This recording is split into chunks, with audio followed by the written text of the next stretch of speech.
ஹரே கிருஷ்ணா. அனைவருக்கும் வணக்கம். திருக்கண்ணங்குடி திருமாலும் திருமங்கையாழ்வாரும்.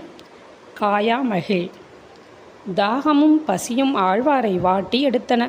ஒரு மகிழ மரத்தின் நிழலில் அமர்ந்தார். களைப்பினால் கண்களை மூடினார். அவரது வேதனையை பொறுக்க முடியாத ஸ்ரீகிருஷ்ணர் பிரசாதமும் தீர்த்தமும் கொண்டு வந்து அவரை தட்டி எழுப்பினான். தன்னை எழுப்பியது யார் என்று ஆழ்வார் கண்களை திறந்து பார்த்தார். யாரையும் காணவில்லை. ஸ்ரீகிருஷ்ணன் மாயமாக மறைந்து விட்டிருந்தான். ஆனால் அவன் கொண்டு வந்த பிரசாதம் இலையில் இருந்தது. பிரசாதம் உண்டு தண்ணீரை பருகி பசி தீர்த்தார். அந்த மகிழ்ச்சியில் தனக்கு இவைகள் கிடைக்க காரணமாக இருந்த மகிழ மரத்தை பார்த்து, நீ எப்போதும் பசுமையுடனும் இளமை குன்றாமலும் காயா மகிழ மரமாக இருப்பாய் என்று வாழ்த்தினார். இவ்வாறு பசி தீர்த்த ஆழ்வார் இரவோடு இரவாக தான் புதைத்து வைத்த தங்கத்தை எடுத்துக்கொண்டு யாரும் பார்ப்பதற்கு முன்னால் ஸ்ரீரங்கத்திற்கு ஓடிவிட்டார்.